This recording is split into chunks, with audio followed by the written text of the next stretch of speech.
Amen.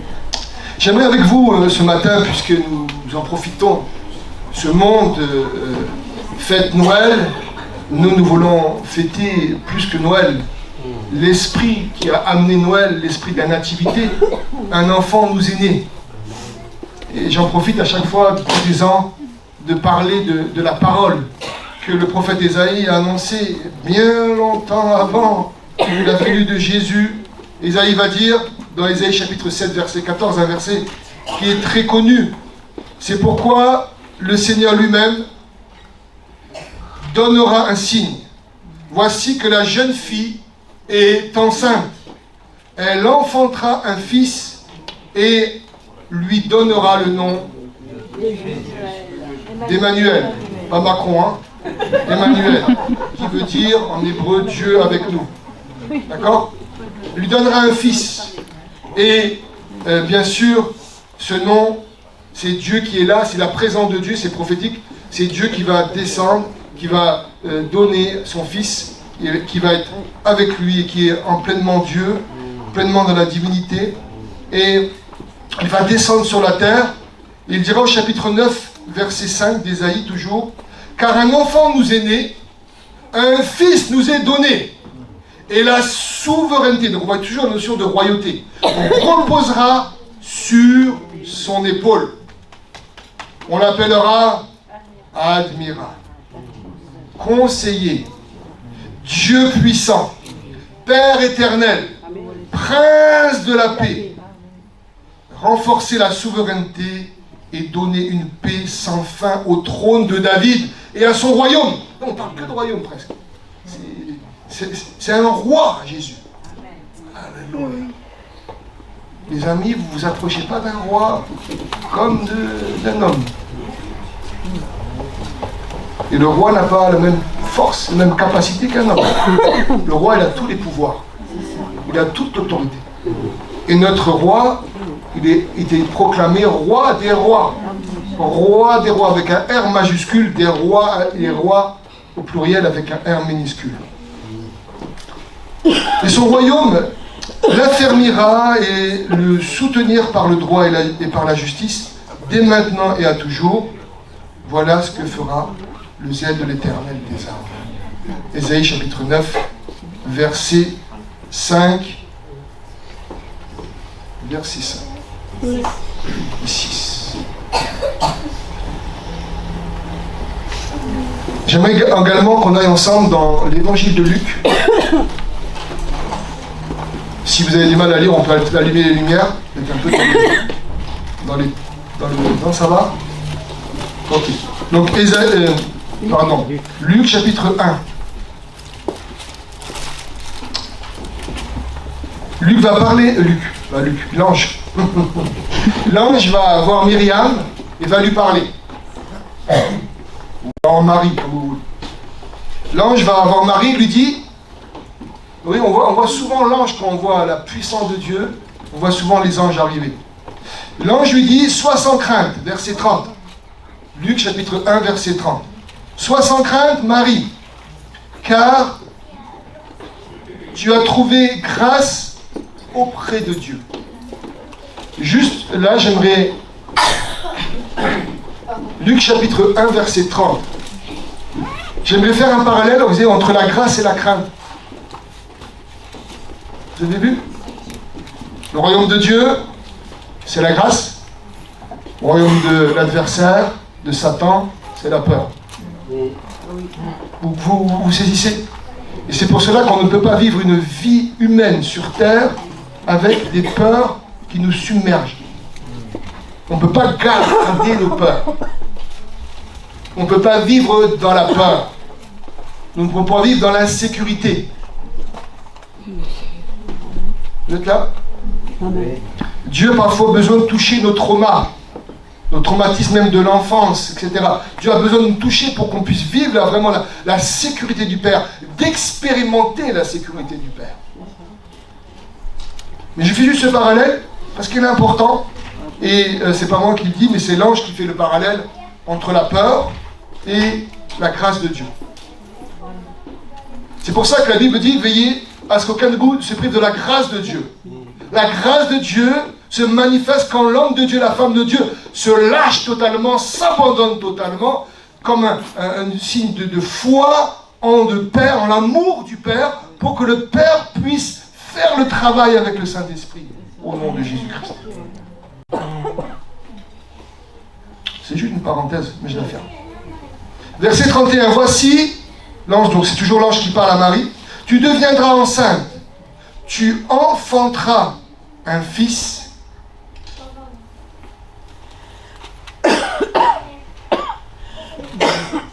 Je continue. Tu deviendras enceinte, tu enfanteras un fils et tu l'appelleras du nom de Jésus. Yeshua, ça veut dire l'Éternel sauve. Jésus, il sera grand, et il sera appelé Fils du Très-Haut. Donc là, vous voyez, on a toute l'histoire de la Trinité qui est déjà là. Et le Seigneur lui donnera le trône de David, son père. Oui, Marie avait déjà compris que, juste à travers les paroles de l'ange, que Jésus n'allait pas venir dans le temple et régner. Ce n'était pas le temps. Elle savait déjà que c'était spirituel, que le règne allait être spirituel. Les Juifs attendaient un Messie à l'époque. Attendaient un Messie qui allait régner, venir dans le temple, et surtout qui allait chasser les impies qui occupaient Israël, qui étaient les Romains.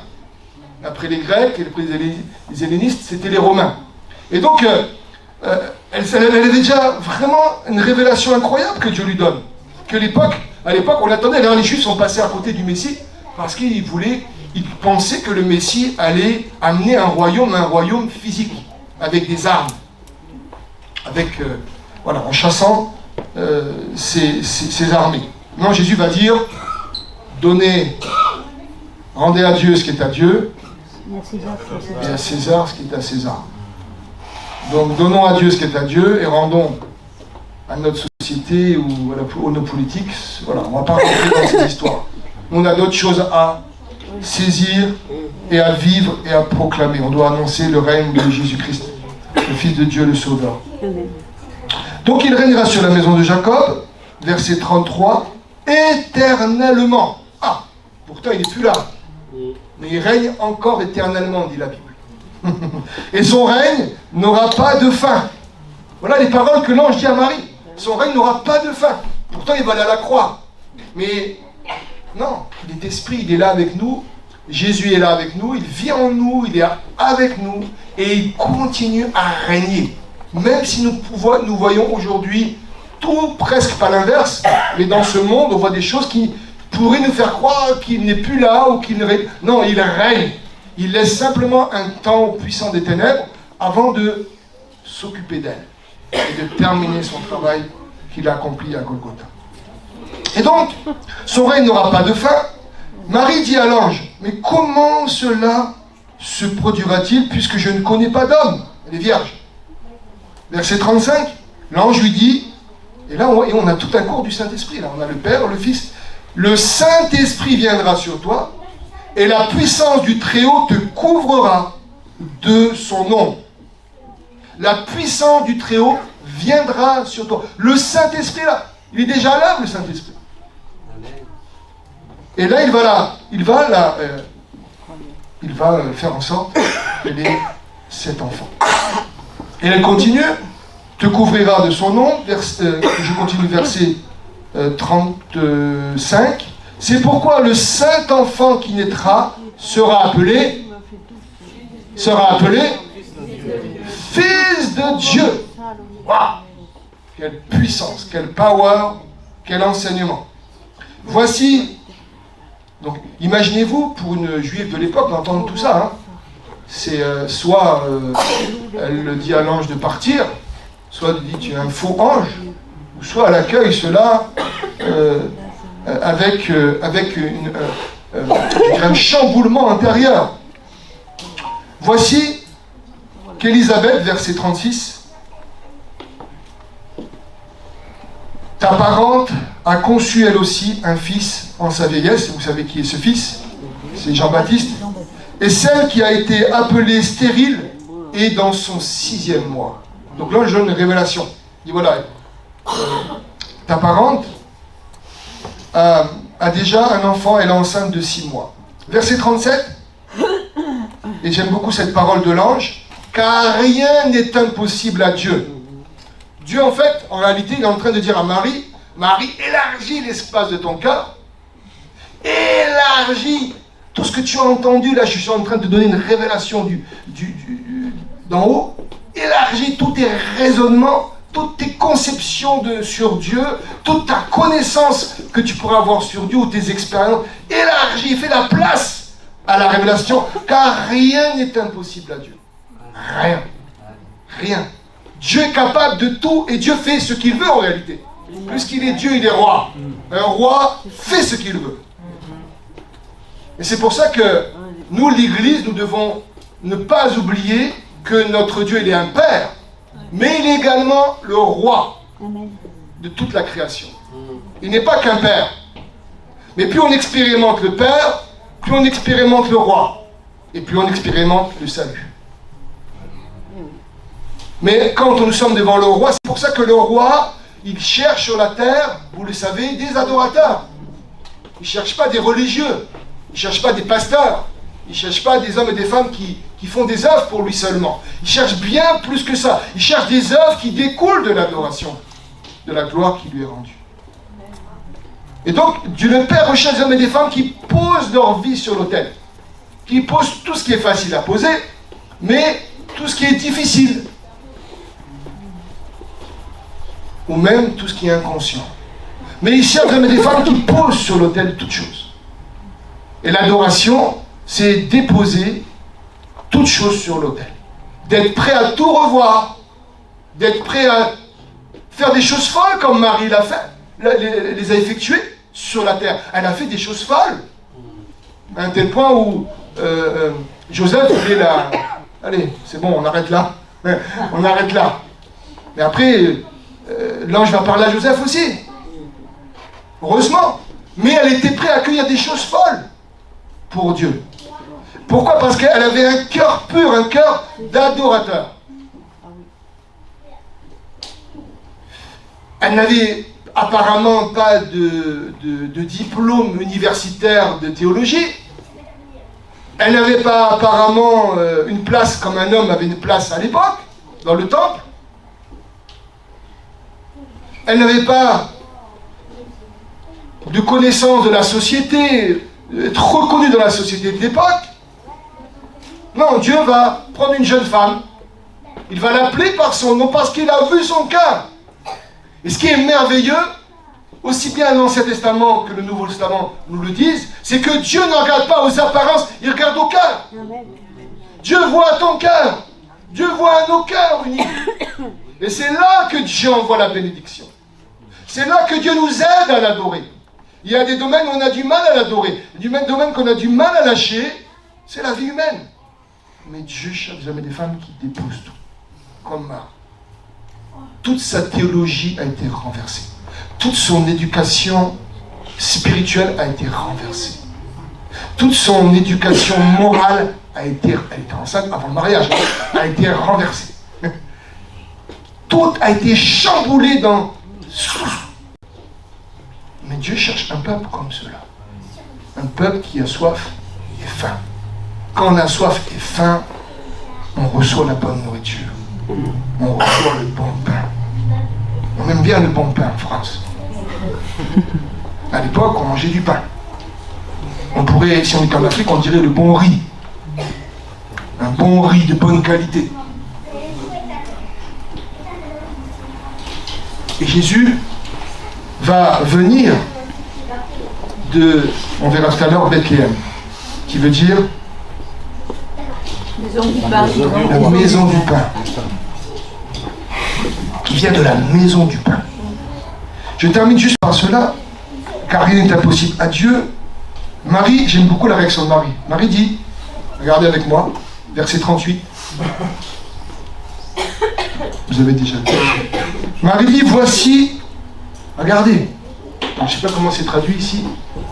Je suis la servante du Seigneur. Voilà la réponse alors. Je suis le serviteur du Seigneur.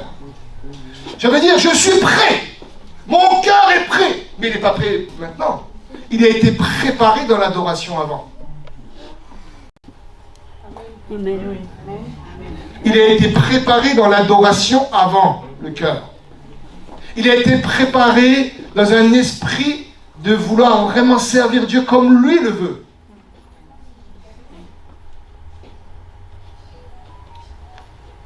Des hommes et des femmes qui sont prêts à tout changer, tout quitter. Quand on pense à quitter, on pense nous à nos maisons. Là, je parle même pas des maisons. Quitter les systèmes de pensée, de raisonnement, de quitter les préjugés, de quitter nos attitudes, nos façons de faire, de vivre, de voir. C'est ça, être un vrai homme de Dieu, une femme de Dieu. C'est des hommes et des femmes qui sont prêts à tout lâcher pour lui. C'est ça l'adoration. Et quand il y a l'adoration, il y a le feu qui s'allume. Et dans le feu, tout brûle. Plus le brasier est alimenté, il monte en température. Et alors, il reste que ce qui est bon. L'or passe à travers le feu et devient pur. Il devient purifié par le feu du fondeur. C'est pour ça que Jésus a dit qu'il nous baptisera d'Esprit Saint et de feu. Il vient brûler tout ce qui est impur pour nous préparer à sa rencontre. Et Marie était prête, son cœur brûlé, ça sort spontanément. Elle dit, voici la servante du Seigneur. Je suis là, je me tiens, je suis prête pour toi. Je suis prête pour Dieu, pardon. Je suis prête pour servir mon Père. Je suis prête. Elle ne dit pas, je suis trop jeune, je suis trop petit, j'ai pas de diplôme, j'ai pas d'expérience, je suis trop âgé, je suis trop fatigué. Elle ne dit pas tout ça. Elle n'est pas dans cette optique-là. Sa vie est pour Dieu. Sa vie est mise à part pour Dieu. Sa vie est consacrée pour Dieu.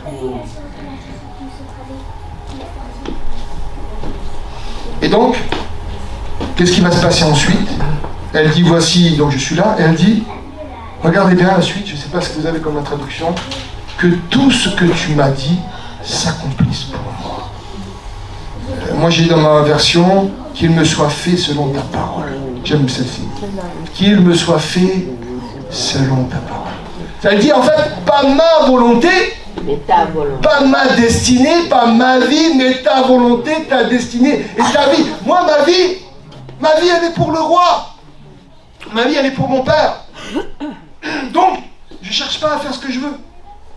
Je cherche vraiment son cœur et je suis prêt pour le servir.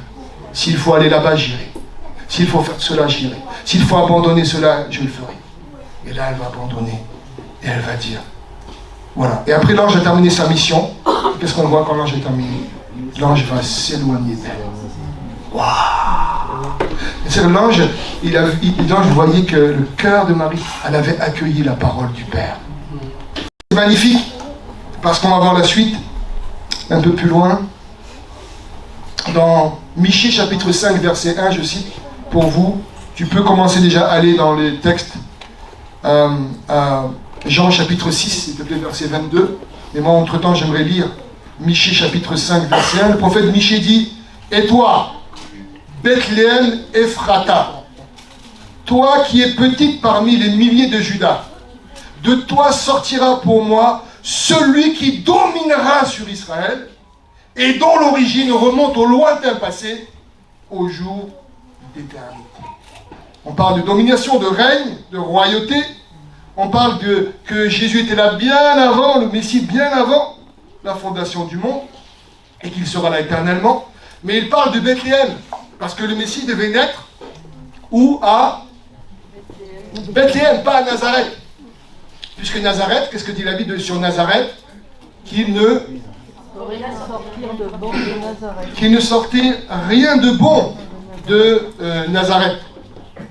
Rien de bon. Rien. Comme on pourrait dire, parfois il ne sort rien de bon de notre ville, ici. Alléluia. C'est pour ça qu'on est ici. Moi, je n'arrête pas quand je suis dans toute la région, quand on me parle de ma ville, où je suis là, je coupe la parole et je dis, c'est des préjugés que vous avez. Et j'affirme des choses. sortent des choses bonnes de cette ville. Parce que nous sommes là. C'est comme dans le temple avec Ézéchiel. C'est l'eau qui coule dans le temple. C'est pour ça que nous sommes dans la ville, cette ville, et nous sommes en hauteur. Amen. Pour bénir la grande ville. Il y a des choses à dire là-dessus. Moi, je suis dans la joie d'être ici, honoré d'être dans une ville qu'on pourrait appeler Nazareth. Mais en réalité, par la foi, nous sommes à Bethléem. Alléluia. La maison du pain. Nous sommes à Bethléem parce que c'est là où devait naître le Messie. Et vous voyez, la persécution. Merci. Merci beaucoup. Merci, merci. Ça picote. La persécution du roi Hérode, qui a fait semblant d'adorer, de vouloir adorer. Il a dit aux mages, montrez-moi, dites-moi où il est, revenez, dites-moi où est le Messie. La persécution que le roi Hérode, quand il a voulu tuer les nouveau-nés, va faire en sorte que Jésus, avec Joseph et Marie, vont partir et vont se retrouver où? Dans la maison de Joseph, qui venait de la ville de Bethléem. Vous voyez, parfois, on dit, mais où est Dieu quand il y a de la persécution? Où est Dieu? Qu'est-ce que Dieu pense? Quand l'homme de Dieu, la femme de Dieu a sa vie entre les mains du Père, Dieu peut libérer sa souveraineté. Et c'est pour ça que l'apôtre Paul dira dans Romains chapitre 8, verset 28, que toute chose concourt au bien de ceux qui aiment Dieu, de ceux qui sont appelés selon ses desseins. Toute chose. Même, il n'a pas dit que c'était sa volonté. Il a dit toute chose concourt. Parce que Dieu va transformer la persécution en grande victoire. L'Antichrist, l'esprit d'Antichrist voulait tuer le Messie. Et Dieu va faire en sorte que le Messie accomplisse la parole de Dieu. Il va naître à Bethléem. La maison du pain, Beth, en hébreu c'est la maison. Comme nous, c'est Bethesda, l'entrée, maison, et Esda, miséricorde. Bethléem, Léem, la maison du pain. Alléluia. Et c'est pour ça que nous allons dans l'évangile de Jean. Donc la maison du pain, Bethléem, c'était environ 10 km au sud de Jérusalem. Donc il y a un peu de marche quand même. 10 km au sud de Jérusalem. C'est la maison du pain. Et Jésus va être à Bethléem. Je ne vais pas être trop long ce matin, parce qu'on a du travail après. Dans Jean chapitre 6. Et après je m'arrêterai là. Jean chapitre 6, verset 22. Ça suffit amplement. Ce que nous voyons là. La foule, donc on va prendre du verset 22, on va faire une longue lecture. Est-ce que quelqu'un pourrait venir lire le texte pour moi? Quelqu'un voudrait lire le texte? Bien, Chantal, bien. Je me lis du verset 22 au verset 40. Voilà, tranquillement avec le micro. Bonne élocution. La foule qui était restée de l'autre côté de la mer avait remarqué qu'il ne se trouvait là qu'une seule barque et que Jésus n'était pas monté dans cette barque avec ses disciples, mais qu'il était parti seul. Le lendemain, comme d'autres barques étaient arrivées de Tibériade, près du lieu où ils avaient mangé le pain après que le Seigneur eut rendu grâce, les gens de la foule, ayant vu que ni Jésus ni ses disciples n'étaient là, montèrent eux-mêmes dans ces barques et allèrent à Capernaum à la recherche de Jésus. Et l'ayant trouvé au-delà de la mer, ils lui dirent « Rabbi, quand es-tu venu ici ?» Jésus leur répondit « en vérité, je vous le dis, vous me cherchez non parce que vous avez vu des miracles, mais parce que vous avez mangé des pains et que vous avez été rassasiés.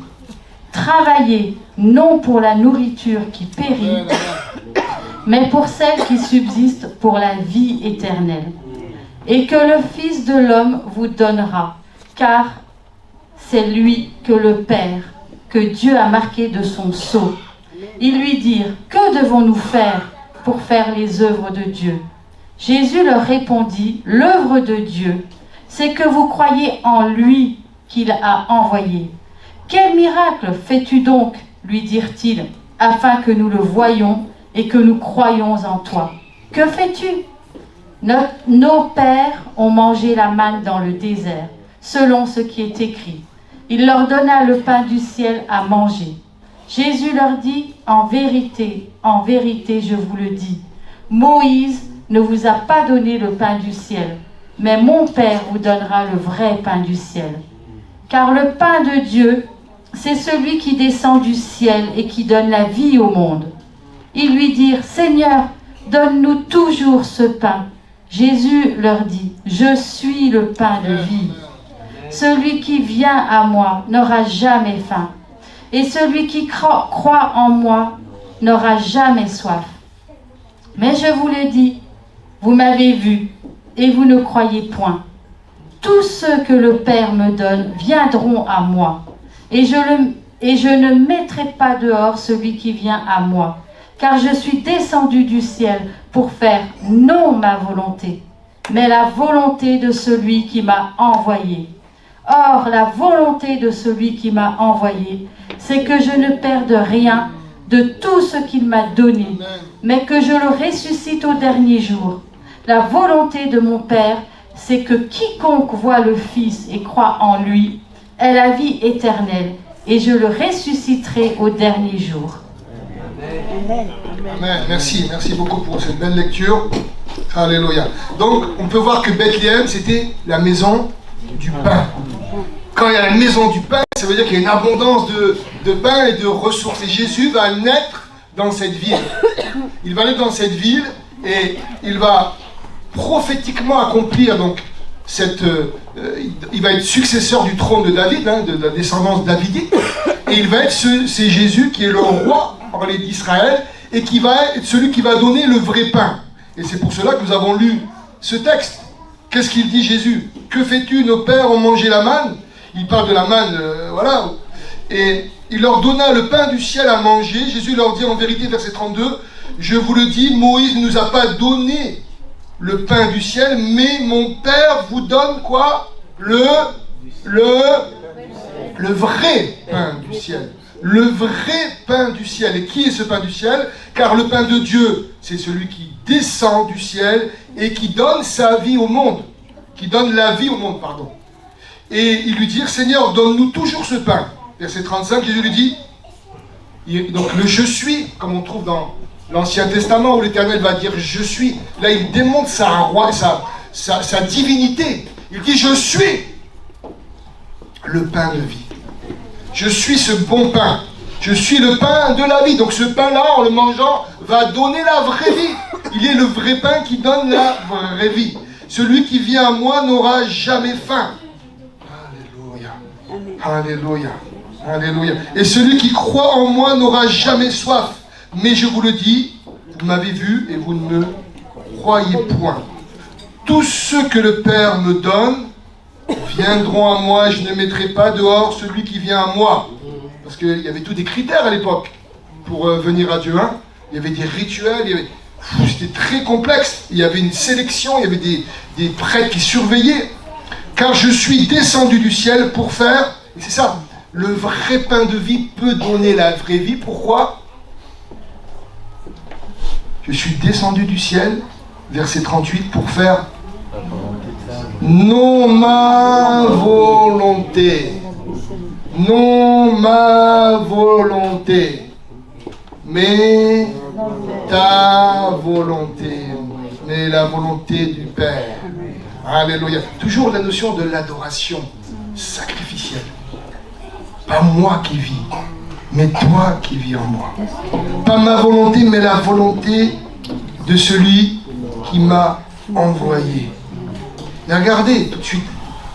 Comme il est envoyé, comme le Messie Jésus est envoyé, le roi Jésus est envoyé, le roi des rois, son objectif c'est puisqu'il s'appelle Yehoshua, c'est Yeshua, l'Éternel, donc de sauver. Et le mot sauver, quand on dit je suis sauvé, le mot sozo en grec, C'est sauver, délivrer, guérir, c'est le même mot. Donc le Seigneur est en train de préparer, il est en train de travailler nos vies pour sauver, délivrer et guérir. Et comme Jésus n'est plus lui qui vit, il vit pour les enfants de son Père. Amen. Ceux que son Père il a envoyés. Eh oui. Donc quand tu vis plus, tu t'occupes des autres. Mais quand tu es vivant, tu t'occupes de tes problèmes. On a tous des problèmes. On en aura jusqu'à la fin. Jusqu'à la fin, on en aura, ils viendront, on ne les demande pas, on ne les recherche pas, ils viennent sans nous demander, ils viennent à tous à notre niveau. Et quand tu donnes ces problèmes à ton Père, lui s'occupe de ces problèmes-là. Et toi, tu t'occupes de ses affaires. C'est pour cela qu'il est dit, rejetez, Z à la fin, les péchés et les fardeaux qui vous enveloppent, si facilement. Notre nature humaine est faite de cette manière. C'est ça qu'il dit que dans les derniers temps, certains vont être appesantis par le manger et le boire, mais également par les soucis de la vie. On est tous dans le même... Il n'y a pas un qui est à côté du... On est tous dans le même bateau, je dirais. On est dans le même bateau, les amis. Quel que soit notre âge, on est dans le même bateau. Il y a des moments dans la vie, il y a plus de batailles que d'habitude, mais on est tous dans la même chose. Et c'est pour cela, les amis, il faut bien être spirituel, bien comprendre des choses spirituellement, de bien déposer tous nos soucis. Parce que le Messie, il va aller à la croix, il va prendre tous nos soucis. C'est là où la foi, elle rentre en compte. Ok, j'ai mes soucis, je te les offre. C'est ton affaire. Mon travail, moi, c'est de prier, de donner et de ne pas reprendre. Afin de pouvoir vivre une vraie vie de victoire. Malgré, parfois, les défaites qu'on pourrait voir. Des fois, on a l'impression qu'on est en défaite. Mais la défaite laisse place à la vie. Jésus était en défaite à la croix, pour les hommes. Sors, descends de la croix si tu es le Fils de Dieu, viens. Sauve-toi toi-même. Il était en défaite, la honte. Il a fait la honte, Jésus. La honte selon les humains, mais la gloire selon le Père. Amen. Pour cela qu'il faut changer de mentalité. Et dans la pensée humaine, ça va être difficile de monter sur la croix. Avec Jésus, avec le Père, avec le Saint-Esprit. Et donc, je reviens à ce texte. Il dit que le but, c'est de ne pas faire sa volonté, mais la volonté de celui qui m'a envoyé. On sait que c'est le Père. Or, la volonté, verset 39, de celui qui m'a envoyé, c'est que je ne perde rien de tout ce que tu m'as donné, mais que je ressuscite au dernier jour. Le but, il a un mandat. Quand le Père envoie le Fils, il a un mandat. Quand le Père t'envoie sur la terre, tu as un mandat du Père. Quel est ton mandat? Où il débute, où il arrête? Tu dois savoir ton mandat. Afin de rester dans ce que Dieu te demande. Quand tu vas au travail, tu as un contrat de travail pour une fiche de poste qui est avec, pour savoir où ça commence, où ça s'arrête. Il y a même des lois. Il y a toutes les lois du travail, il y a un encadrement. Quand tu te maries, ou tu vas te marier, il y a un contrat de mariage. Tu signes à la mairie un contrat. Savoir où ça commence et où ça s'arrête. Dans le meilleur et dans le pire. Alléluia. La femme me dit, il va dire des bêtises, donc il faut qu'il arrête. Elle prie là, elle est en train de prier. Il va dire des bêtises. Il a l'habitude. Et donc, il y a un cadre. Quand nous sommes ici ensemble, il y a un cadre. On a créé un règlement intérieur. Et ce qui donne le cadre de notre relation, c'est notre doctrine. C'est la parole de Dieu avec la compréhension doctrinale. Toute la vie, il y a un cadre. Et donc, quand il y a un cadre, il y a des devoirs. Mais si tu as des devoirs, tu as également des droits. Aujourd'hui, on veut... j'ai le droit. J'ai le droit de. J'ai le droit de. Tu as le droit, oui. Mais si tu as le droit, Tu as le droit. Tu as le devoir. Il y a un devoir. Et Jésus avait le droit parce qu'il a effectué ses devoirs. Il avait l'autorité parce qu'il a effectué le devoir devant le Père de faire la volonté du Père. Pas ma volonté, mais ta volonté. Et c'est là où il va monter, il va avoir l'autorité suprême. Il y a un combat, hein, par un moment, il dit non mais pas ma volonté. Quand il est à Gethsémane, il va vraiment souffrir. C'est difficile pour lui, humainement, dans son humanité. Mais il dit pas ma volonté, mais ta volonté. Vous imaginez? Il dit qu'il n'est appelé à ne perdre aucun. Vous imaginez, vous êtes avec 12 apôtres qui ont du mal à comprendre vos enseignements.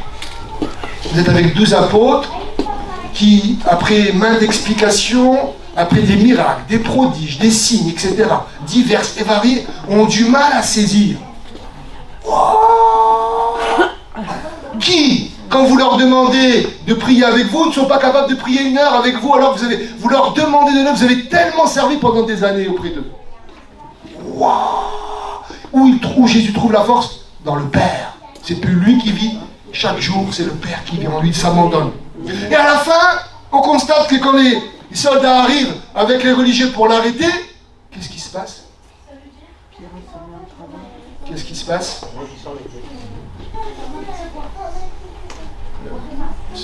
Si vous pouvez faire doucement que les enfants font, quelqu'un peut leur dire, s'il vous plaît.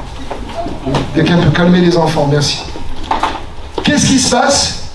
Aucun des 12 ne va être capable de rester avec Jésus. Même ils vont le renier. Un va le livrer, donc on connaît son nom, et les autres vont partir un par un, et en le reniant pour ça. Vous avez mal. Et quand vous lisez les évangiles, vous voyez que Jésus les aima jusqu'au bout. Comment est-ce possible si ce n'est pas Dieu en lui? Tu investis jour et nuit, plus de 3 ans, on ne sait pas exactement, mais plus de 3 ans, auprès de ces 12 jours et nuit. C'est pas les dimanches 2 heures, la semaine 2 heures. Non, non, c'est jour et nuit pendant plus de 3 ans. C'est intense comme formation. Et aucun, même sur 12, 0, aucun va être là. Mais lui va les aimer.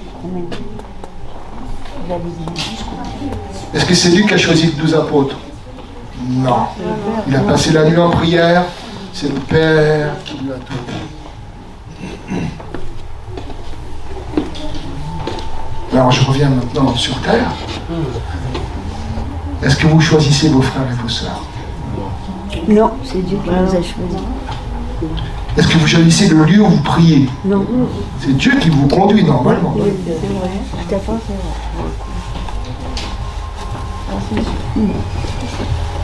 Vous savez pourquoi le réveil n'est pas là, sur la terre? Tout simplement parce que l'Église cherche à faire des choses pour être agréable à Dieu plutôt que de chercher à s'aimer, à aimer ses frères et ses sœurs. Vous avez vu ce que dit la parole, hein?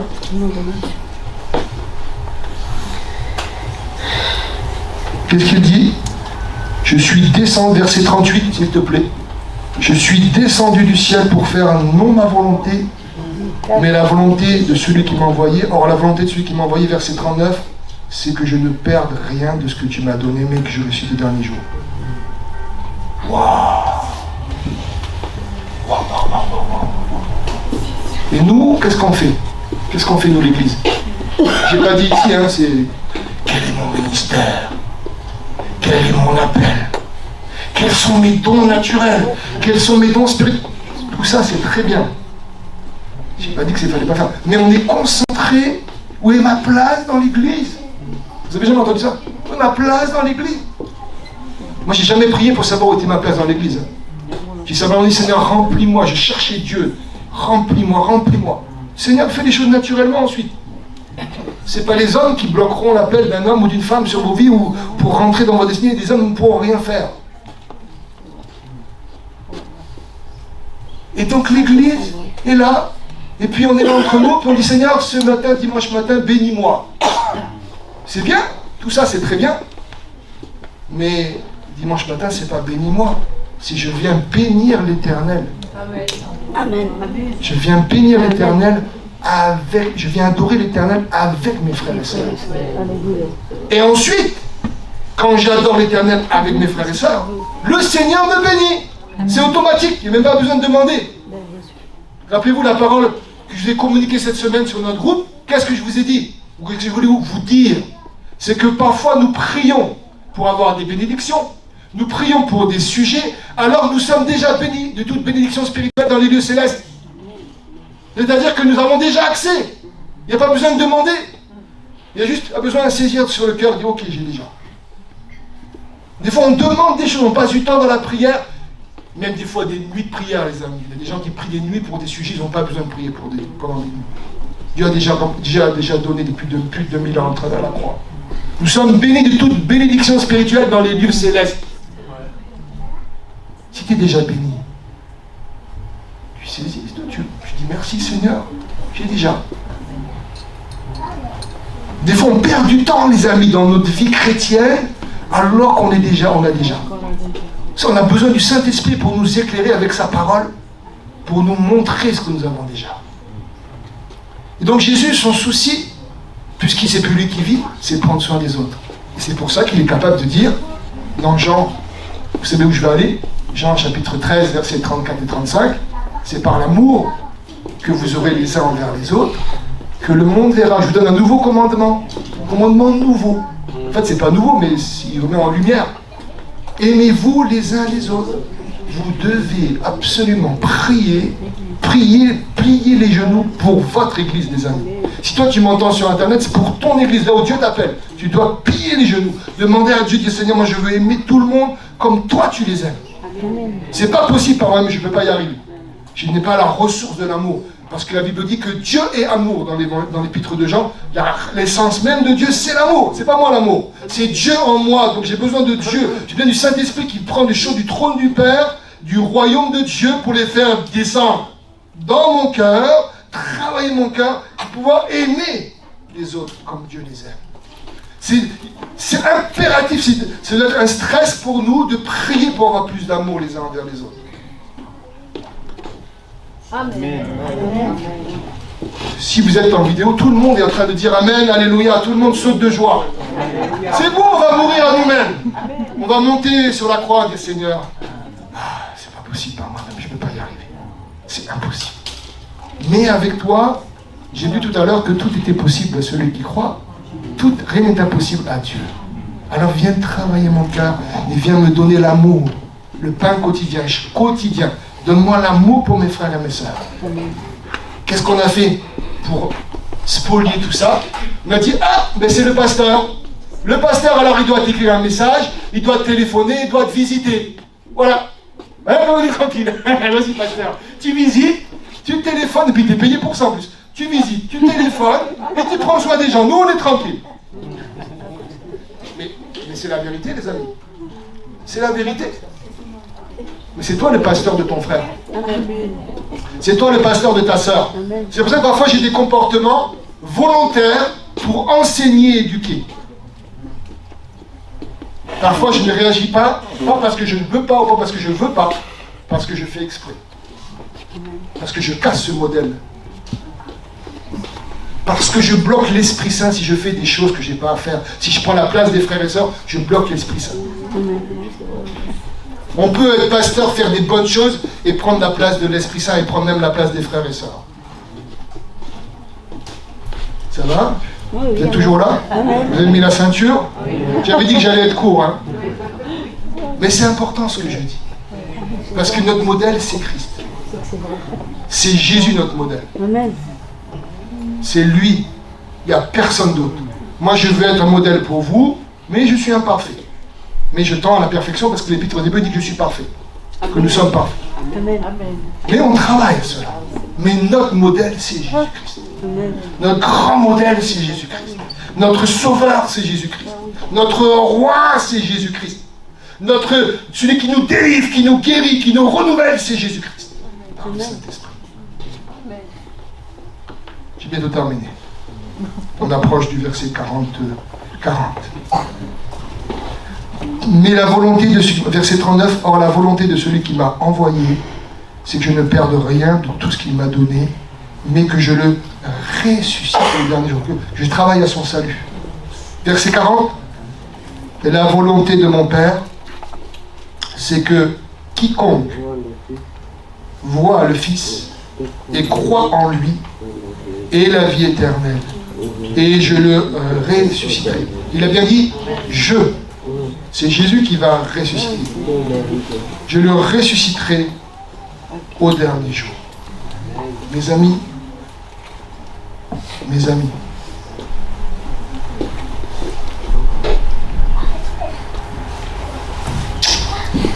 adorons Dieu. Posons nos vies sur l'autel. Tu as des problèmes, nous avons des problèmes. Tu as des soucis physiques, psychologiques, santé, travail, familial, peu importe.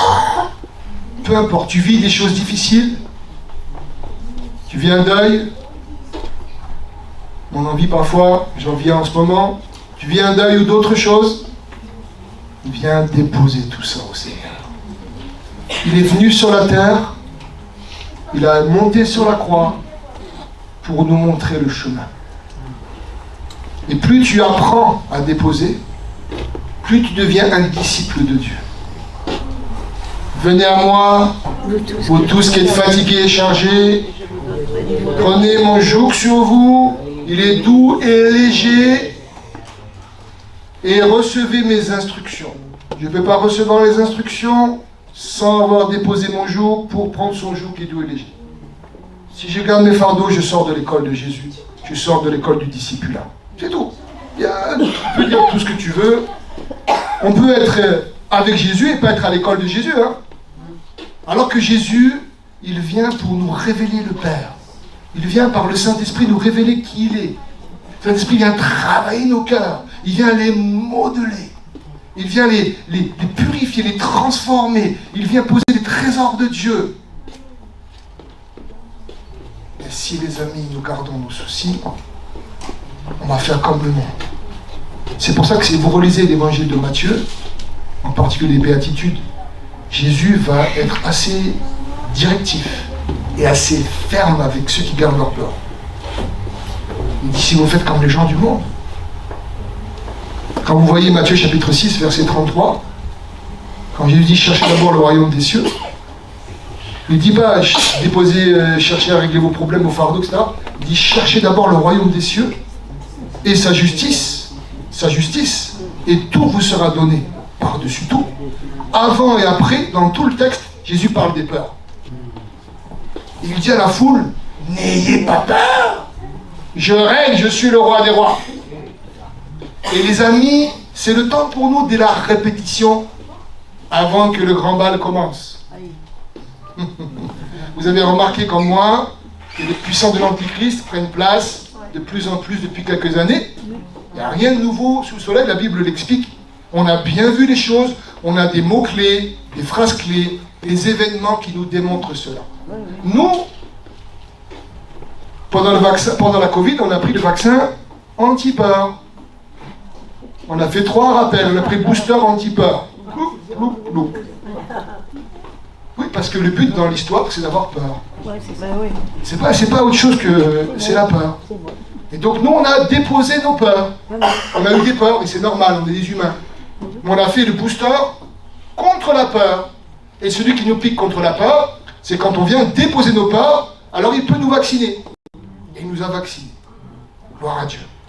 Et il va nous vacciner à nouveau contre la peur. Il va nous donner des clés. Des clés parce que plus on dépose nos peurs, plus on va rentrer dans une relation intime avec lui. Parce que des fois, il faut aller loin dans nos cœurs, dans nos vies ou dans nos entrailles, pour déposer la peur. Des fois, la peur peut révéler des choses même existentielles qui datent depuis longtemps. Mais le Saint-Esprit, il vient. Le Messie est venu pour nous délivrer. Délivrer. Pour cela que la délivrance et le salut sont liés. Tu ne peux pas délier théologiquement, bibliquement, le salut et la délivrance. Et Jésus est venu pour couper les liens de nos vies. Le Messie est venu parce qu'il est le pain de vie. Il est le pain de vie. Alléluia. Merci Seigneur. Merci Seigneur pour cette parole. Tu es venu sur la terre, dans un corps humain. Tu es venu sur la terre en venant avec un esprit de serviteur.